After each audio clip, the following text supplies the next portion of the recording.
compartir la pantalla y como dijimos, vamos a hablar de la enfermedad vascular periférica básicamente desde el punto de vista de las amputaciones.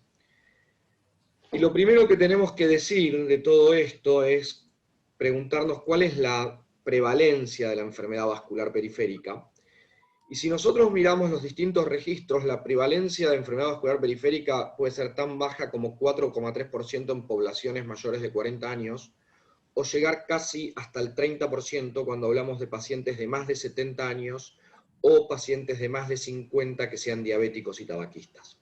Entonces, realmente es un problema importante la enfermedad vascular periférica y es algo que vemos todos los días en el consultorio. Esto quiere decir que si nosotros miramos la población de Argentina y tomando el resultado que yo les acabo de decir del partner, pacientes mayores de 65 años es el 10% de la población y quiere decir que el 3% de los pacientes de la Argentina, o sea, de la población de la Argentina, tiene enfermedad vascular periférica. O sea, que es un problema de salud pública, la enfermedad vascular. Y yo siempre los invito, y esto seguramente ya me lo escucharon decir, a pensar la enfermedad vascular periférica como síndromes. O sea, como pensamos en angina crónica estable, pensar en la claudicación intermitente, como pensamos en una miocardiopatía con un ventrículo severo, una ventriculopatía isquémico-necrótica, pensar en isquemia crítica, un síndrome en el cual el compromiso afecta el tejido, en un caso afecta el miocardio, acá afecta el tejido muscular, y la isquemia aguda, como pensamos un síndrome coronario, un infarto con supra, pensar a la isquemia aguda. La diferencia también que cambia en todo esto es el puente final, o sea, en los síndromes coronarios hablamos de muerte y en miembros inferiores hablamos de amputación. Pero vamos a ver que esta amputación es un subrogante muy fuerte de muerte también. Y también esta presentación clínica tiene que ver con el riesgo de amputación. Claramente los pacientes que tienen isquemia crítica tienen un riesgo de amputación muy alto, ¿no? Sobre todo al inicio, por eso el paciente que no se revasculariza, se dice clásicamente que un paciente con isquemia crítica que no se revasculariza tiene 25% de riesgo de amputación al año, y los pacientes claudicantes tienen bastante menos. Y también es de resaltar un trabajo que nos aceptaron, un trabajo de nuestro grupo que llevó adelante Fernando Garagoli, que está ya aceptado para publicación, donde básicamente vemos la evolución de nuestros pacientes en cuanto a mortalidad y riesgo de amputación según la forma de presentación clínica. Y algo que es muy interesante, que no está tan descrito en la bibliografía, en la literatura, es que los pacientes que tuvieron isquemia aguda tuvieron una mortalidad similar a los pacientes que tuvieron isquemia crítica. No tanto un riesgo de amputación, que si salvaron en el momento agudo de la amputación, no tuvieron mucho más riesgo de amputación, pero nuestros pacientes con isquemia aguda tuvieron a lo largo del seguimiento, claramente nos habla de que son pacientes con mucha enfermedad vascular y que la forma de presentación, si bien es diferente, también son pacientes de muchísimo riesgo. Y como dijo Rolo, ¿por qué traemos esto a colación hoy? Porque básicamente en el último tiempo se han presentado una serie de trabajos que han mostrado cómo durante varios años el riesgo de amputación ha caído, pero que últimamente ha reflotado, se ha reflotado y la amputación empieza a aumentar respecto a los valores históricos. Y esto también está publicado en un trabajo muy reciente de este año, donde ve cómo año a año en el último tiempo en Estados Unidos ha ido aumentando la incidencia de necesidades de amputaciones. ¿Y cuáles fueron los drivers que llevaron a estas amputaciones? ¿Cuáles fueron las causas que llevaron a las amputaciones? Y este aumento de amputaciones está básicamente relacionado con dos cosas, con el aumento de la prevalencia de la diabetes y con el aumento de la prevalencia de la enfermedad vascular periférica. Dos enfermedades que nos son propias a nosotros como cardiólogos y quienes hacemos medicina vascular o cardiovascular, donde a veces no las tenemos tan presentes. Entonces creo que el primer mensaje de esta charla, como dijo Rolo, es una charla de concientización, es una charla de awareness, como dicen los americanos. O sea, de que tengamos la enfermedad vascular periférica presente porque la morbimortalidad dependiente de la misma es muy alta. Y siempre lo pensamos esto como que, bueno, que la amputación es un problema de los cirujanos, por eso yo le di el nombre que un problema de los cirujanos y un problema de los clínicos, y decimos, bueno, el paciente tiene enfermedad vascular periférica, se le hizo un bypass, se le hizo una angioplastía, y con eso está solucionado el tema, y no es algo como que tal vez lo vemos como algo propio, algo que nos toque de cerca. Sin embargo, esto es muy cierto, pero vamos a ver que nos toca mucho más de cerca de lo que creemos. Y esto es cierto porque vemos que a medida en los lugares donde más se revasculariza, cuanto más agresivo se es con el tratamiento de revascularización, cae el riesgo de amputación. O sea, cuanto más intenso es y más agresivo es el riesgo en pacientes con isquemia crítica de que uno los revascularice, esos pacientes más miembros salvamos. Y esto se ve en un montón de trabajos. Pero no solo salvamos el miembro, sino también vemos que cuanto más revascularizamos, ya sea por forma endovascular o quirúrgica, no hay diferencia en eso, lo importante es revascularizar, cambia la sobrevida. O sea, los pacientes a los cuales no se los revasculariza y se los amputa directamente, les va peor que a los pacientes que se los revascularizó. Probablemente haya un sesgo de selección en todo esto. Estos son trabajos observacionales muy grandes de la base de veteranos, de 130.000 pacientes, entonces no es algo aleatorizado donde se randomizó, y probablemente ustedes van a decir, bueno, por algo a los pacientes que se decidieron no revascularizarlos les fue peor. Es cierto que puede haber un sesgo importante, pero el concepto es que la revascularización no solamente salva el miembro, sino también, como vamos a ver después, también eso contribuye a salvar la vida del paciente. Y esto es básicamente donde esta charla hace un quiebre, creo yo. Y esta es una diapositiva pivot en esta charla. Y es la que le da el nombre. O sea, ¿por qué le da el nombre esta diapositiva a la charla? Porque esto es lo que demuestra que es un problema de los clínicos también. No es solamente un problema del cirujano o del intervencionista. ¿Por qué? Porque si nosotros vemos cuál es la tasa de amputación, de qué depende de la enfermedad vascular periférica o de la enfermedad microvascular, es esta. Pero cuando se combina la enfermedad vascular periférica, la macroangiopatía, con la microangiopatía, con pacientes que tienen enfermedad microvascular, el riesgo de amputación aumenta más del doble. ¿Qué quiere decir? Que hay pacientes que se amputan no por la enfermedad de la femoral superficial o por el Lerich, se amputan por el daño microvascular que tienen. Entonces, este es un trabajo muy interesante de Joshua Beckham. Le escribí hace unos días a Joshua Beckham para invitarlo a que nos acompañe en Cuore. Estoy esperando a ver su respuesta, pero la verdad es que me gustaría mucho que nos acompañe en Cuore, donde básicamente él evalúa el impacto de la enfermedad macrovascular y de la enfermedad microvascular, y ve que hay toda una serie de determinantes, que es el uso de tabaco, la resistencia insulínica, la inflamación, la disfunción endotelial, la diabetes, la hipertensión, que impactan en el riesgo de amputación. Y todas estas cosas que terminan impactando en la enfermedad macro y en la enfermedad microvascular, depende de nosotros como cardiólogos clínicos. Entonces, por eso creo que el evitar la amputación empieza en ser agresivos en el tratamiento de estos factores de riesgo, y también en el control de estos factores de riesgo una vez que el paciente se revasculariza. Esto es tan importante que el American Heart planifica para este año 2021 una campaña nacional de prensa en Estados Unidos para concientizar el awareness con el riesgo de enfermedad vascular periférica. ¿Y esto por qué es muy importante para nosotros? Porque si nosotros miramos cómo tratamos a los pacientes con enfermedad vascular periférica, esta es una pequeña base de 3.800.000 pacientes, no es un número muy categórico, y vemos que en todos los escenarios farmacológicos, en todos los grupos farmacológicos, los pacientes que tienen enfermedad vascular aislada se tratan menos que los que tienen enfermedad coronaria. Y este es un trabajo nuestro de hace unos años, donde lo que dijimos, bueno, listo, sabemos que los vasculares se tratan menos, pero ¿qué pasa con los vasculares que se revascularizaron?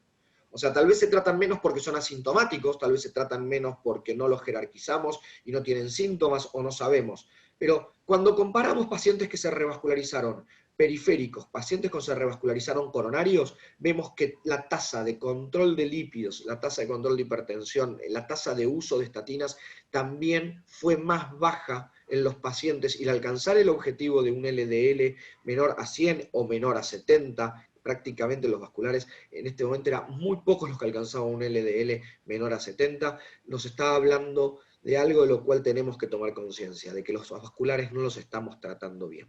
Y fíjense este trabajo también muy grande de los veteranos de los Estados Unidos, que hablan de que los pacientes que tienen enfermedad vascular periférica aislada no usan, el 42% ni siquiera tiene indicado estatinas.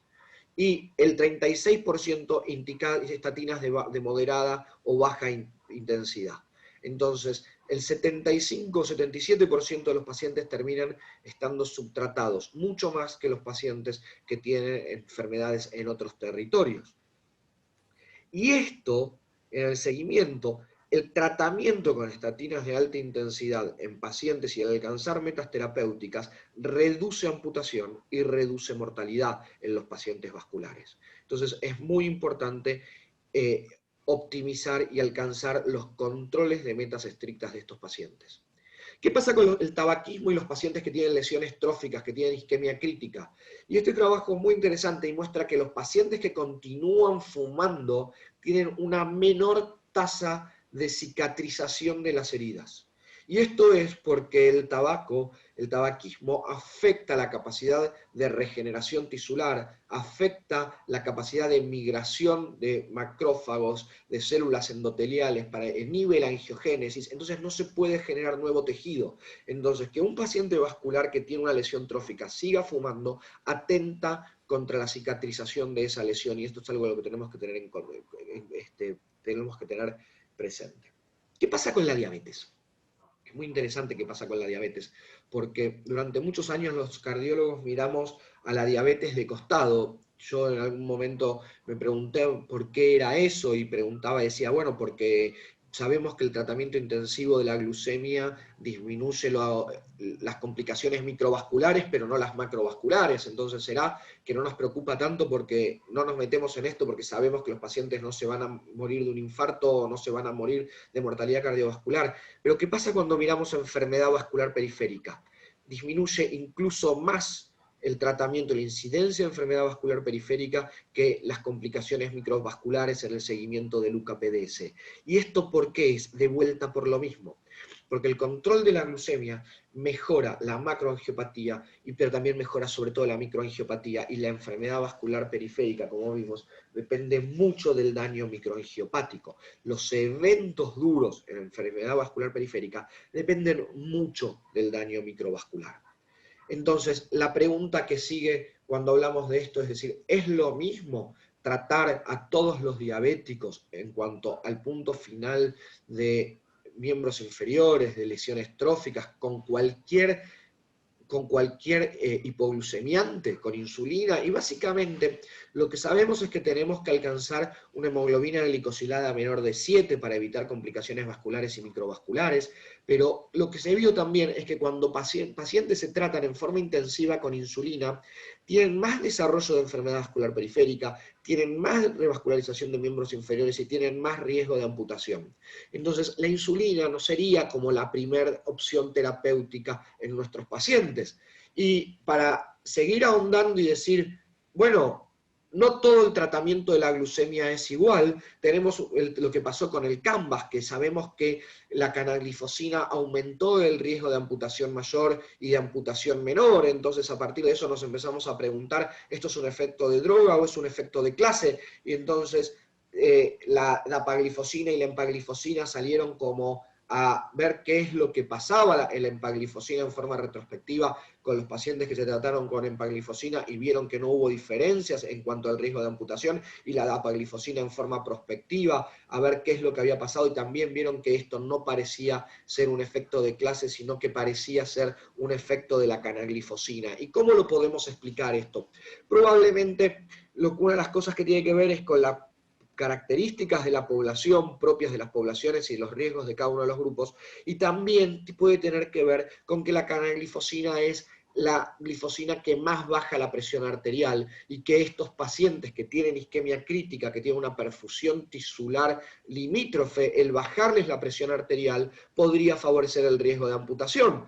Y esto no solamente se ve por primera vez en la canaglifosina, sino en un trabajo en el 2010, donde se vio que los pacientes a los cuales se les bajaba mucho la presión arterial en pacientes vasculares, aquellos que tenían isquemia crítica, que tenían una amenaza, cierto grado de amenaza, o porque tienen lesión trófica, o porque tienen un índice tobillo muy brazo bajo, y les bajaban mucho la presión arterial, tenían más riesgo de complicaciones de miembros vasculares. Y este es otro trabajo de 22.000 pacientes de la base de Medicare, donde lo que analizaron era el riesgo de amputación en función del uso de IECA.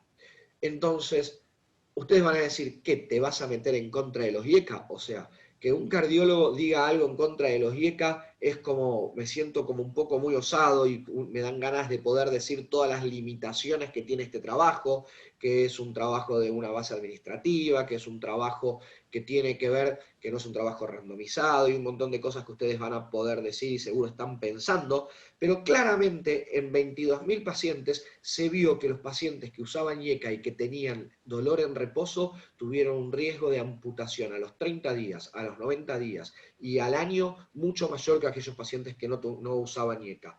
Claramente hay un montón de variables que en este trabajo no tenemos y que es muy difícil corregirlas por eso, pero claramente nos está planteando una alerta. Va de la mano de lo mismo que pasó con canaglifosina. Entonces, nos está diciendo que, bueno, que tal vez en los pacientes tenemos que controlar muy bien la presión arterial, pero no ser muy agresivos si tienen isquemia crítica o si tienen dolor en reposo, porque esos pacientes tienen un índice tobillo-brazo en general muy bajo, entonces sabemos que la perfusión que le llega al miembro es muchísimo más baja en proporción que lo que está perfundiendo el resto del cuerpo. Entonces, si nos vamos hacia el otro lado, de decir, bueno, hay alguna medicación en pacientes diabéticos que demostró reducir el riesgo de amputación, y lo que se vio es que los pacientes con liraglutide, que eran tratados con liraglutide, tuvieron menos de riesgo de amputación, independientemente de que no cambiaba el riesgo o la incidencia de revascularización. Obviamente también esto tiene sus limitaciones, pero tenemos muy poca información y pocos estudios muy grandes en pacientes con enfermedad vascular periférica. Entonces, bueno, claramente nos tenemos que agarrar de la información que tenemos y de que probablemente haya alguna droga que sea peor, que tal vez eso no afecta a toda la familia de las drogas, como los IS-GLP2, pero que probablemente los agonistas de GLP-1 tengan algún beneficio en cuanto al riesgo de amputación en pacientes con isquemia crítica.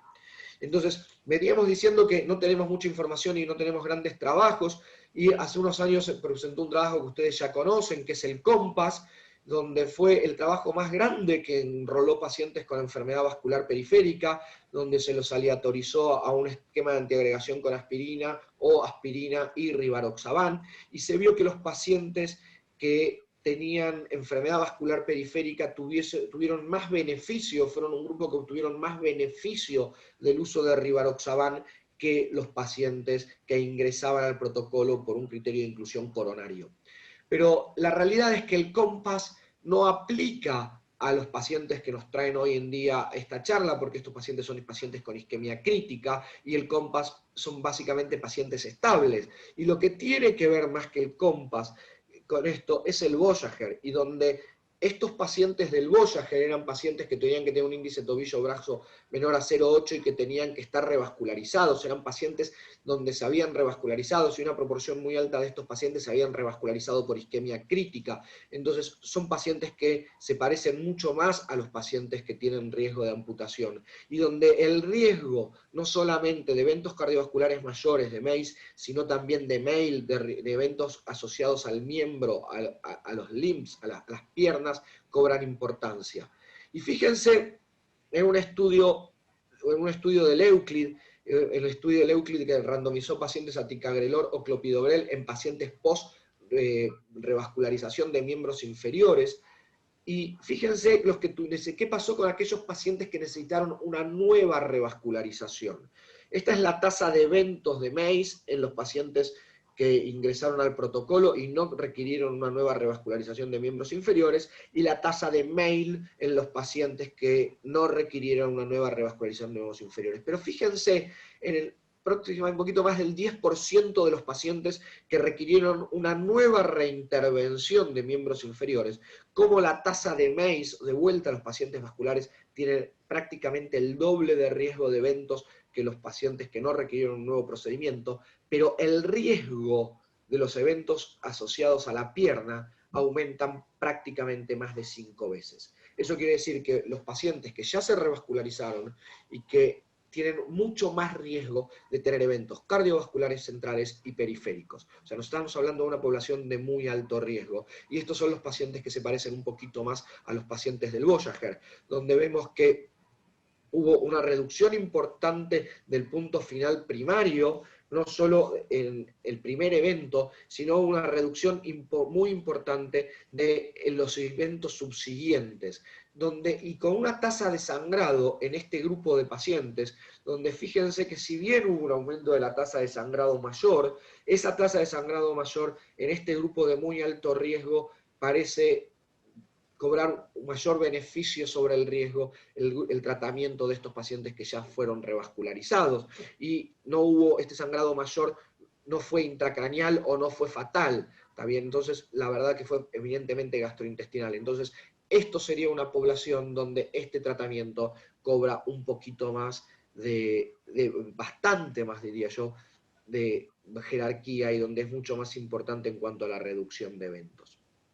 Entonces, cuando nosotros vemos que los pacientes que tienen enfermedad vascular periférica y diabetes son los que desarrollan isquemia crítica más frecuente y que van a la revascularización, y sabemos que esos pacientes tienen más riesgo de amputación. Y que ese riesgo de amputación, o esos pacientes que se amputan o que se revascularizan, tienen un 41% de mortalidad a 3 años. Pero sabemos muy poco qué pasa después de que el paciente se amputa. O sea, es como que toda la información que tenemos, si el paciente se amputa, nos olvidamos del paciente, no lo seguimos más. Hay realmente muy escasa información de qué pasa con el seguimiento de los pacientes post-amputación. Y los amputamos, no se murieron. Y esto es un trabajo nuestro también, que estamos ahora en prensa, donde vemos que la mortalidad del paciente amputado es del 18% por año, donde en un seguimiento a 5 años, la mitad de nuestros pacientes se murieron. Eso quiere decir que si yo digo, bueno, muerto el perro se acabó la rabia, es decir, amputé la pierna, se acabó el problema, estamos muy lejos de eso. Estamos muy lejos de decir que si tuvimos que amputar una pierna, el paciente va a andar bien porque se solucionó el problema. Estamos hablando de una población de altísimo riesgo.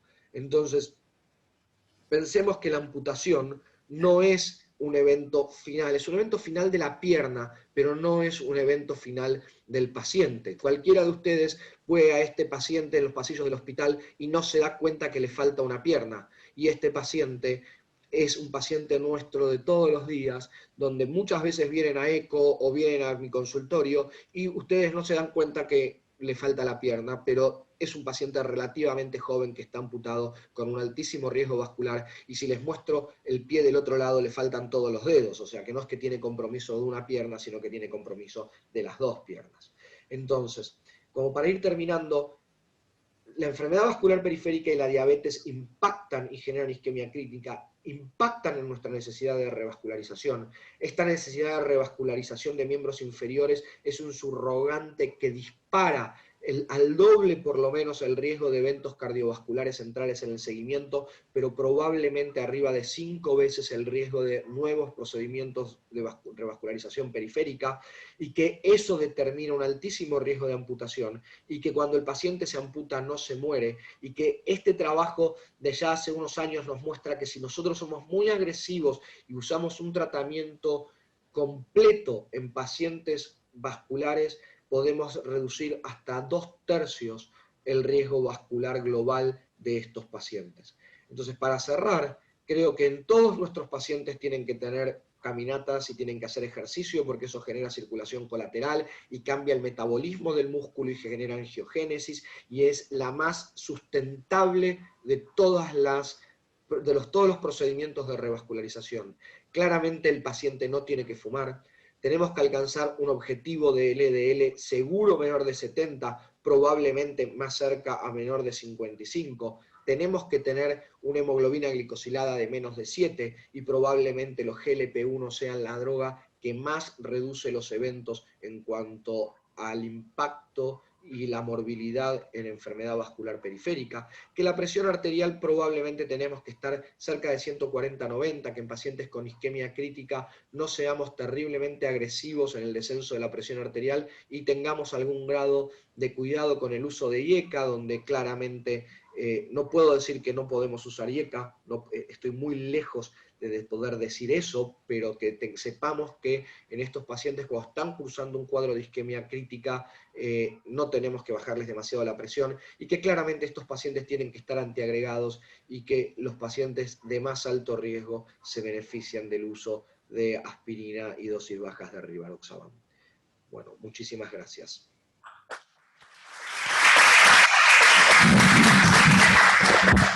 Bueno, queda abierta un poco los comentarios, la discusión. Está acá, bueno, está Nacho, que ya lo escucharon. Está toda la unidad de medicina vascular, está Martín Ravelino, Juan, está la gente de cirugía cardiovascular, Ricardo, Alberto. Bueno, obviamente, como dijimos al principio, ya la concientización para el cardiólogo clínico, para todos. Nosotros tenemos una unidad vascular que obviamente tiene todo lo que puede tener una unidad. Tenemos tratamientos para todos, quirúrgico, endovascular, la otra unidad clínica, etcétera, etcétera. Pero muchas veces estas cosas concientizan de lo que muchas veces los clínicos en el consultorio nos falta, que es esta pata vascular. Y quiero decir una cosa, desde el año 2016 a este año, saquemos el 2020, alrededor de un 20%, un 22% de los pacientes de la unidad coronaria vienen por un procedimiento vascular o se le hace un procedimiento vascular durante la internación. O sea, el problema está creciendo de una manera y creció, y yo lo que le decía a Nacho y lo que estuvimos viendo, que en este statement del American Heart que salió en las dos revistas, hablan también de este problema y del incremento, como charlábamos hoy con el envejecimiento poblacional, etcétera, etcétera, y de todas las medidas de la concientización, y de que también tenemos que concientizar de que tenemos esta unidad y que la tenemos que seguir alimentando, ¿no? Para no llegar a lo crítico, ¿no? Y para empezar desde los factores de riesgo, que eso lo conocemos bien los cardiólogos. Pero no sé si los cardiólogos estamos tan avesados en el otro extremo de la cosa, y si nosotros tenemos que estar por desinformación, o porque, bueno, falta algún nivel de sostén que tengan los clínicos para que este problema no llegue al punto final. No sé si alguno quiere hacer una consideración de la unidad vascular, alguna cosa de lo que ya se dijo. Ricardo, Alberto, Martín, Juan. Sí, bueno, primero Nacho, muy buena la charla, creo que lo dijo todo Nacho, pero creo que es importante para todos que conozcan que ya desde hace un tiempo estamos trabajando todos juntos, cardiología, hemodinamia, angiografía y cirugía vascular, y me parece que es importante porque muchos de todos ustedes son los que primero toman contacto con estos pacientes, y como bien dijo Nacho, es una patología muy prevalente con una mortalidad muy alta, y creo que son los primeros que, digamos, el primer frente de batalla frente a estos enfermos son ustedes. Y la otra cosa importante es que a partir de, bueno, ya desde hace un tiempo estamos trabajando todos juntos, y la verdad que hoy por hoy ni siquiera tienen que ocuparse puntualmente de estos enfermos, sino derivarlos para que la unidad pueda tratarlos y seguir a estos enfermos. Así que creo que me parece que desde la unificación de todos los servicios para el enfoque de esta patología creo que es muy importante, y la verdad que estamos trabajando muy bien todos juntos desde hace ya bastante tiempo. Así que, bueno, nada, felicitaciones a todos los que conforman la unidad. No más.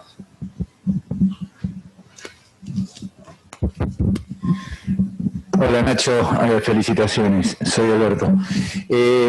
Dos o tres consideraciones. Me pareció muy buena la última diapositiva en donde marcás claramente cómo el ejercicio y la caminata programada es el mejor tratamiento hasta ahora descubierto para la claudicación intermitente.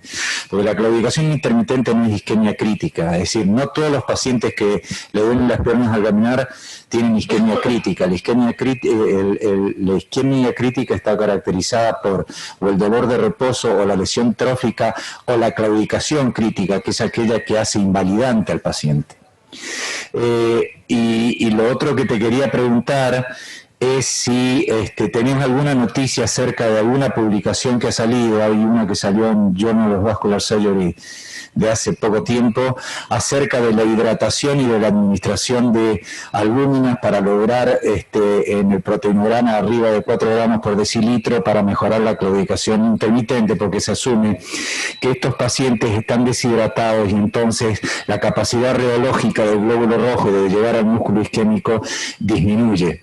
Digamos, es un trabajo de Juan Carlos Parodi, que es el creador de los devices de tratamiento endovascular, y que publicó esto y nos los comentó en un Ateneo nuestro. Pero bueno, llegó al Journal of Vascular Surgery, no sé si conoces algo de eso.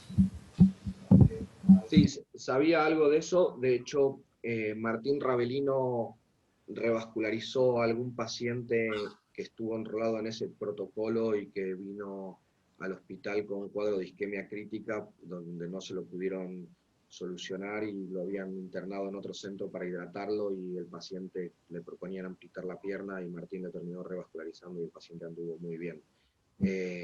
Así que sé que Parodi estaba trabajando en eso y vi el trabajo, pero bueno, lo único que te puedo decir es que vimos, y se internó, terminó internando y revascularizándose un paciente donde, que era un paciente de Melina Huerín, donde le fue muy bien y eso, pero la verdad es que nosotros personalmente no tenemos experiencia. Creo que una de las cosas que tiene nuestro grupo es que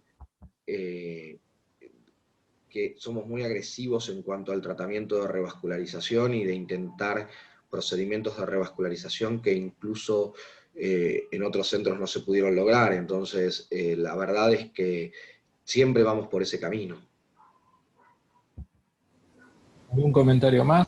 ¿Alguien que quiera preguntas? ¿Alguna cosa? ¿Ricardo? ¿María?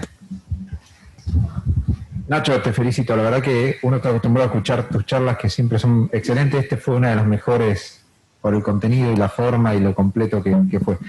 Te quería preguntar algo así, a lo mejor te meto en un problema con la pregunta, pero vos hiciste circular una encuesta que muchos de nosotros contestamos, y no sé si todos, yo voy a dar mi opinión personal, las respuestas me generaron muchas dudas en muchas preguntas, muchas más de las que yo me hubiera esperado tener en una especialidad que hago, ¿no? Se supone que uno, dentro de la cardiología, cuando responde una encuesta, no debería tener tantas dudas. Entonces, evidentemente es un terreno medio estéril para los que no estamos en el tema como vos. Entonces, la pregunta es, si esa encuesta que hiciste circular la pudiste analizar en parte, y qué más o menos opinión tenés de la opinión de los cardiólogos generales sobre el conocimiento de la enfermedad vascular periférica previa a tu charla. ¿Se entiende?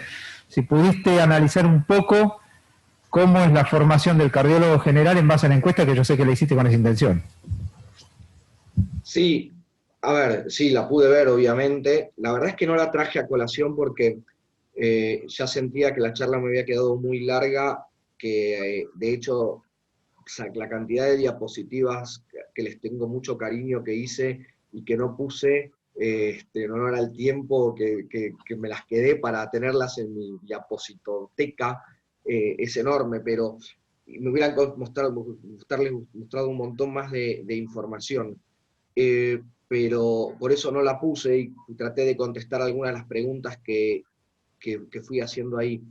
Básicamente mi intención no fue ver lo que uno sabe o lo que uno no sabe, no me interesa la respuesta correcta o la respuesta incorrecta. Básicamente mi intención fue lo que dijiste vos, disparar inquietudes. Me parece que yo les venga a dar una charla ahora, que están a las corridas y que se van a salir corriendo y se van a ir a la unidad coronaria y al consultorio y que dejaron de hacer un montón de cosas para venir a escucharme,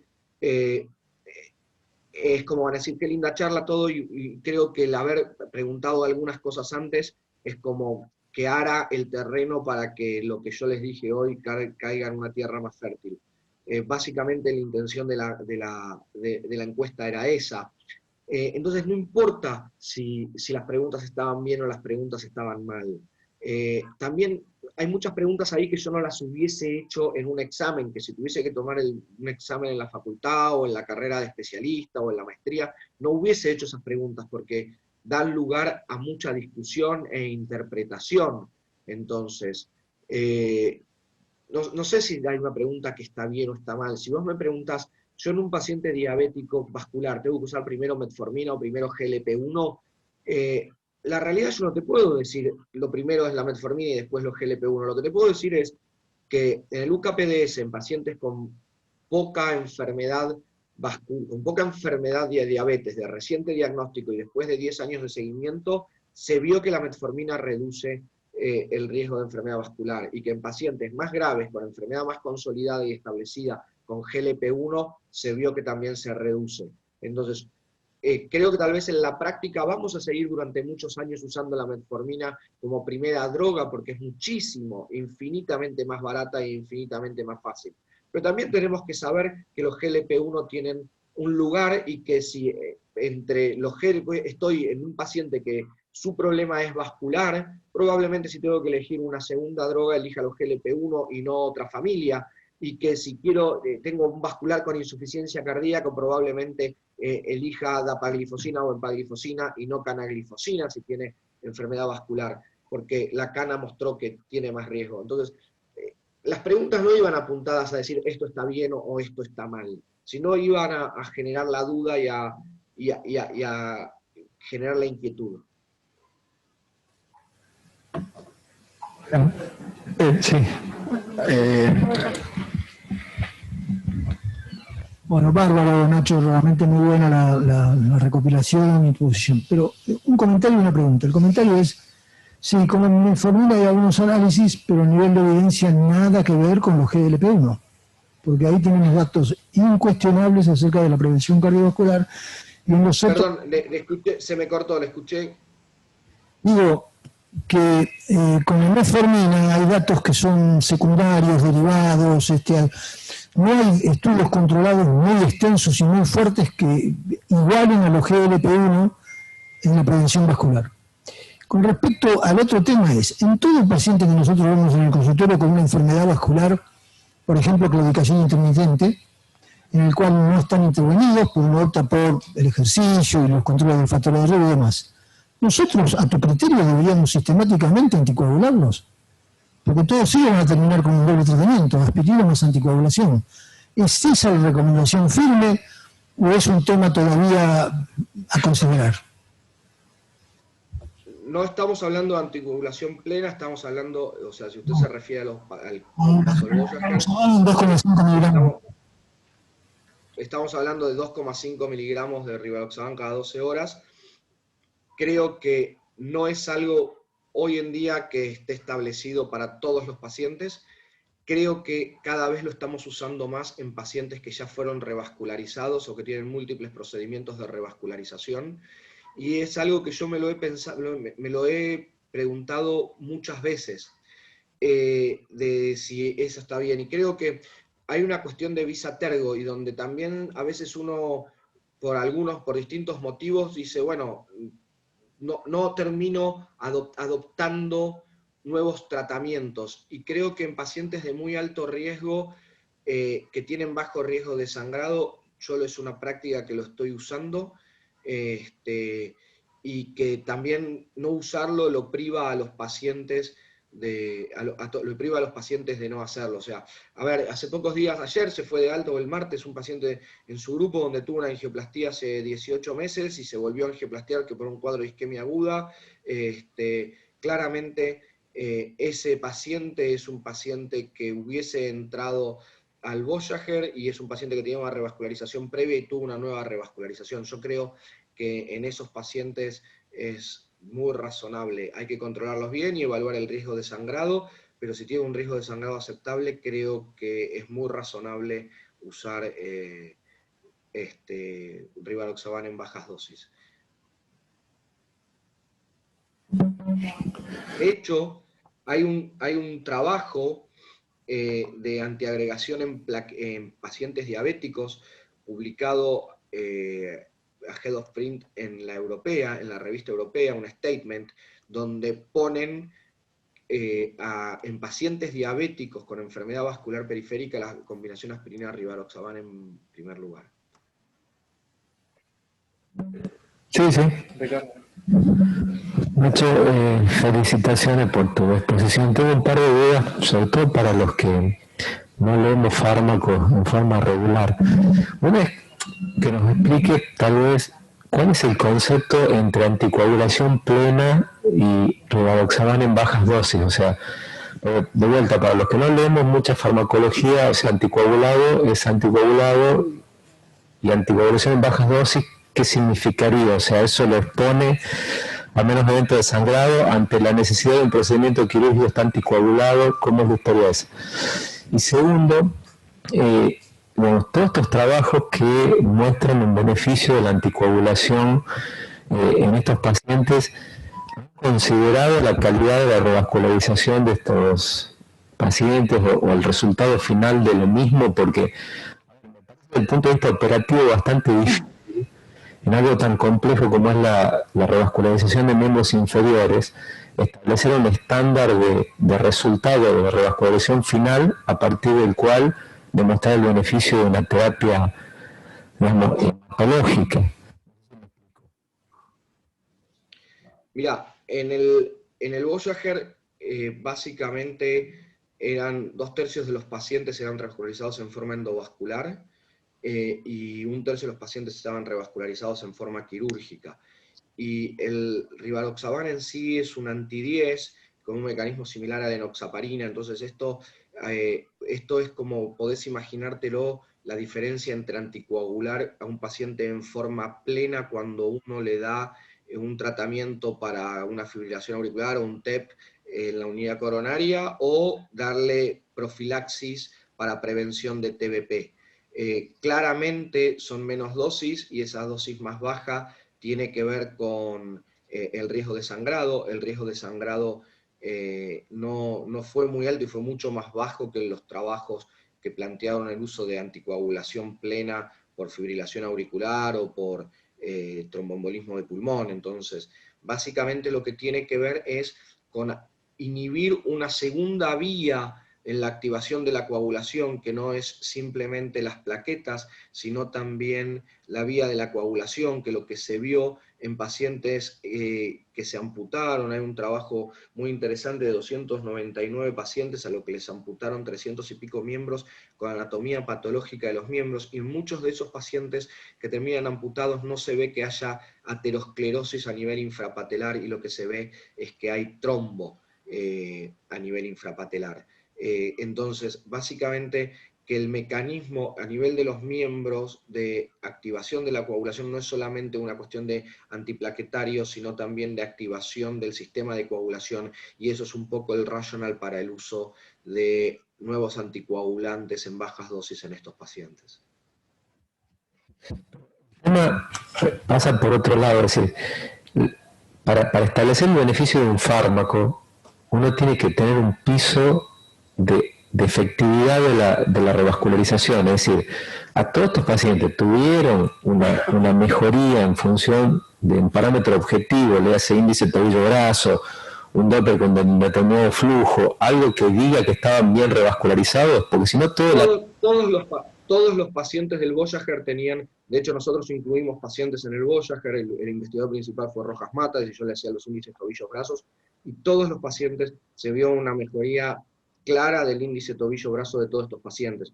O sea, entiendo tu pregunta, pero, a ver, esto es como dos escenarios distintos. Vos tenés este grupo en un escenario de pacientes del COMPASS, que son pacientes estables, y en pacientes del Voyager. Y en ambos grupos de pacientes se vio un beneficio en cuanto a la reducción de eventos, y esa reducción de eventos fue mucho más marcada, obviamente, en los pacientes del Voyager, que eran pacientes más graves y con más revascularización.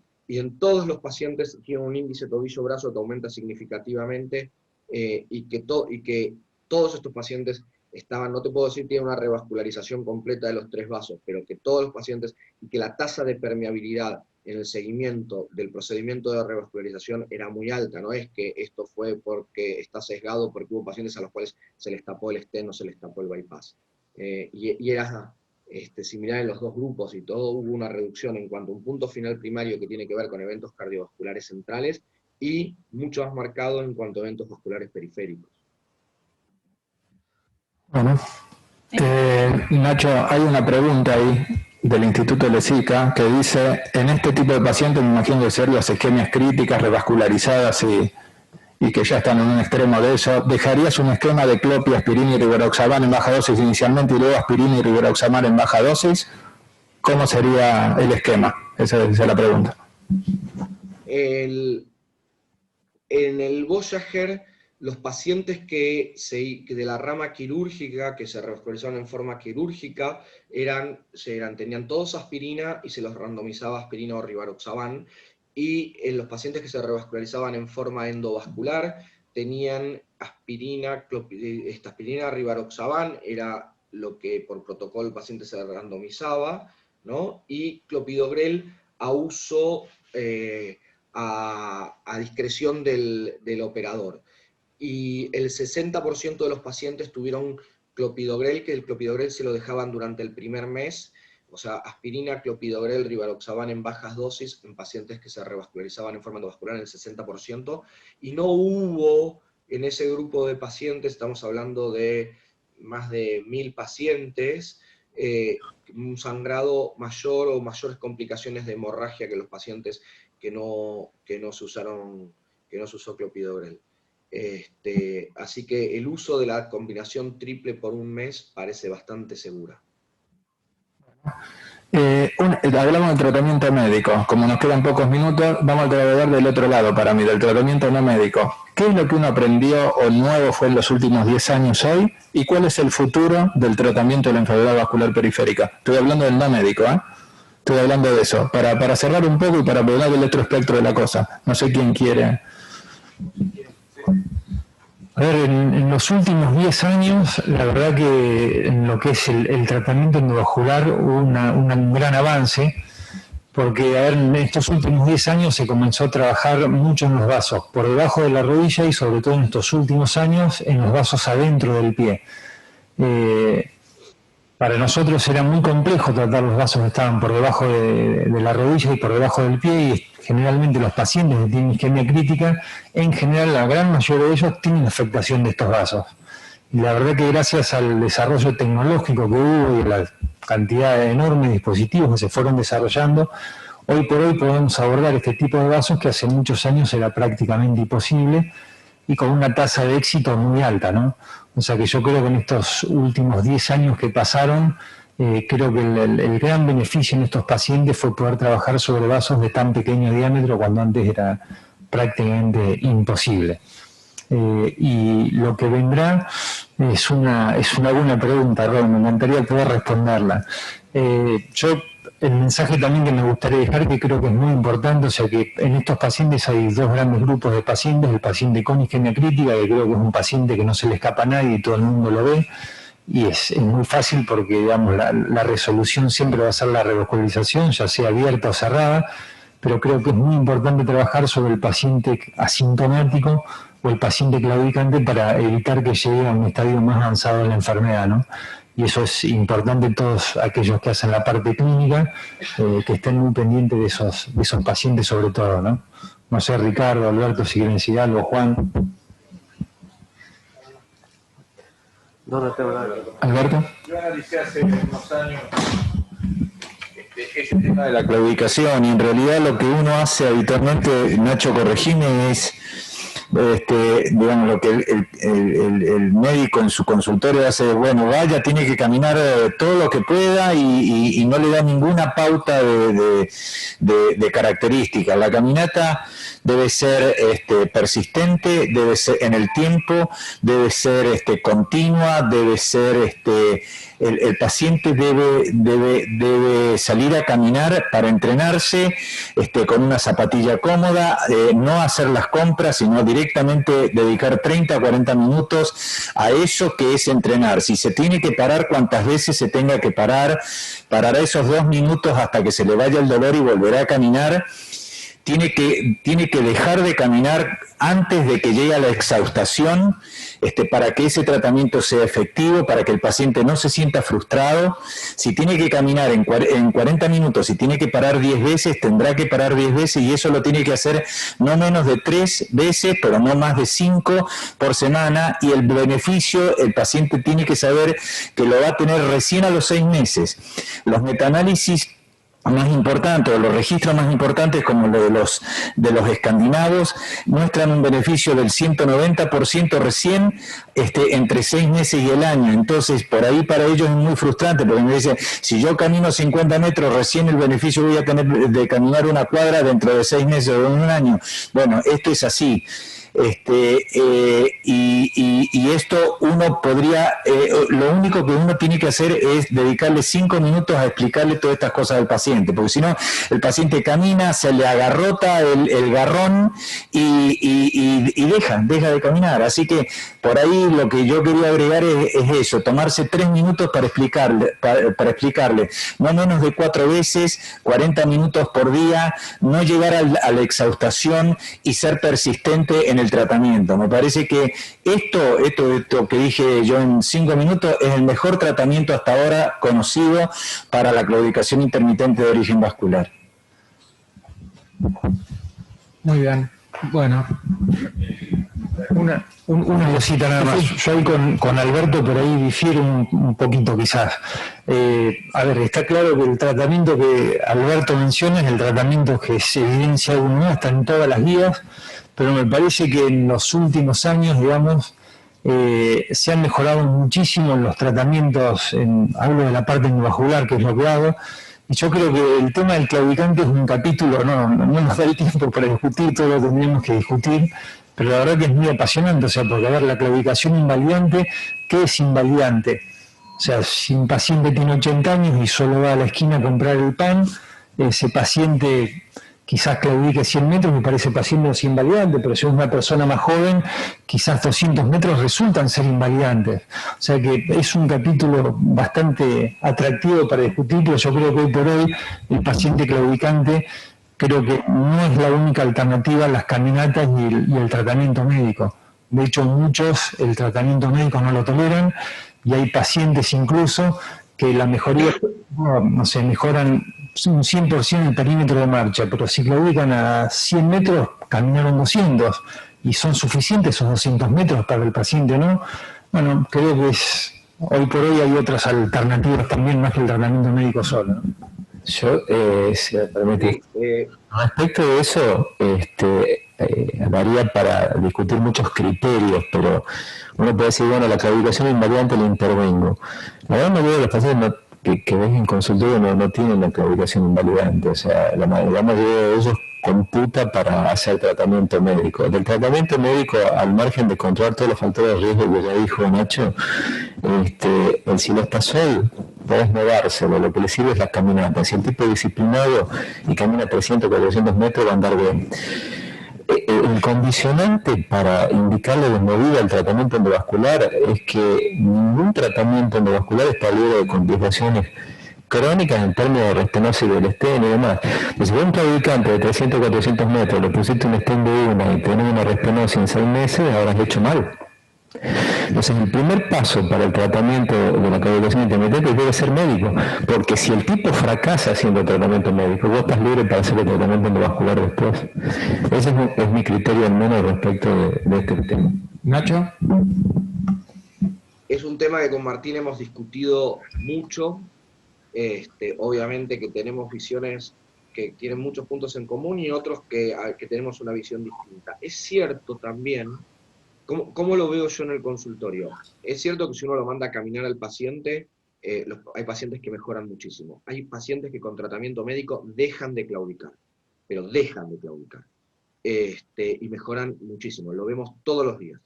También es cierto que hay pacientes que no mejoran mucho, y que no mejoran nada. Entonces, yo creo que uno tiene que ir como escalando el tratamiento y saber que en un paciente claudicante no lo corre nadie. También lo que decía es que también hubo últimamente algunas editoriales y algunos registros que a mí me hicieron pensar y replantearme algunas cosas que hablan de la baja tasa de complicaciones de las revascularizaciones. Entonces, cuando yo tengo que tomar una decisión con un paciente en el consultorio de qué voy a hacer, primero, obviamente, siempre agoto el tratamiento médico y la rehabilitación y lo mando al paciente a rehabilitar. Pero también la rehabilitación es como mandarlo a bajar de peso, ¿no? Es como, tenemos un éxito en todo eso que lo podemos discutir en otro Ateneo. Pero, lo que yo le pregunto al paciente es, primero, si ese paciente, si yo lo revascularizo, va a caminar. Porque muchas veces me encuentro con pacientes que dicen, bueno, y si usted pudiese caminar, ¿caminaría más? Y el paciente te mira como diciendo, y no sé, doctor, la verdad que miraría la misma telenovela durante 5 días, 5 horas, y no caminaría más. Entonces el paciente no tiene una necesidad clínica o no tiene una avidez por caminar más. Entonces creo que también la necesidad o el reclamo del paciente en cuanto a mejorar su calidad de vida es muy importante tenerlo en cuenta. Si el paciente, yo lo voy a someter a un procedimiento porque yo creo que le voy a evitar algo, no le voy a evitar ni la muerte, ni le voy a evitar la amputación por una revascularización. Y eso en pacientes con claudicación lo tengo que tener claro. Lo que le voy a hacer es claramente mejorarle su calidad de vida. Si eso para él es algo que lo está afectando, yo soy partidario de que ese paciente se revascularice. Tampoco le voy a prohibir una opción terapéutica, pero es algo que hay que charlarlo mucho, y donde yo le pregunto al paciente, ¿a usted esto lo limita? Y muchos pacientes dicen, sí, doctor, me limita. Listo, no se habla más. Y uno ahí lo que evalúa es la factibilidad técnica y la anatomía. Y ahí lo llamo a José, lo llamo a Martín, lo llamo a Juan y le digo, che, ¿qué te parece esto? ¿Es fácil, es difícil de hacer? Y si uno se encuentra con que dice, mira, la verdad que tiene 2 de creatinina y tenemos que abrir toda, ¿sabes qué? No lo tocamos, seguimos así. Y ¿sabes qué? Tiene 0,7 de creatinina y tenemos una lesión corta, task A cortita en el medio de la femoral, y abrámoslo, no lo dejemos al tipo que no pueda caminar por algo que podemos resolver fácil. Entonces creo que el deseo del paciente, el reclamo del paciente, la factibilidad y el contexto de comorbilidades también tienen que estar a la hora de tomar una decisión de este sentido. Nacho, yo por lo general, digamos, en el consultorio lo que hago al paciente, le explico las alternativas que tiene, el tratamiento médico, la revascularización, y creo que en algún punto quien decide el tratamiento es más el paciente que nosotros, por lo menos eso es lo que absolutamente. Yo le explico, le ofrezco las alternativas, y en final, creo que el paciente finalmente es quien tiene que tomar la determinación hacia qué tratamiento quiere ir o no. Yo creo que escuchar al paciente y ver qué es lo que al paciente le interesa, ¿no? Hay pacientes que directamente te dicen que no van a hacer el tratamiento médico, que no van a poder lograr, como hay pacientes que lo hacen perfectamente y nunca, como vos bien dijiste, necesitan una revascularización, que simplemente con caminatas de tratamiento médico resuelven su situación clínica, ¿no? Y la otra cosa importante creo también es analizar los resultados que cada lugar tiene. A ver, todos sabemos que en el paciente claudicante la tasa de amputación es menor a un 2%, si el paciente controla sus factores de riesgo, o sea que lo único que le estamos ofreciendo nosotros con la revascularización es mejorar su calidad de vida. Si el resultado de lo que nosotros estamos haciendo es peor que la propia evolución de la enfermedad, obviamente no podemos ofrecerlo. Creo que eso es importante también conocerlo, ¿no? Bueno, ya estamos en horario. Muchas gracias, Nacho. Muchas gracias a los que participaron. Estuvo muy bueno, ¿eh? Muchas gracias. Gracias, Rolo, a vos por la invitación. Gracias, Nacho. Gracias, muchas gracias, Clary.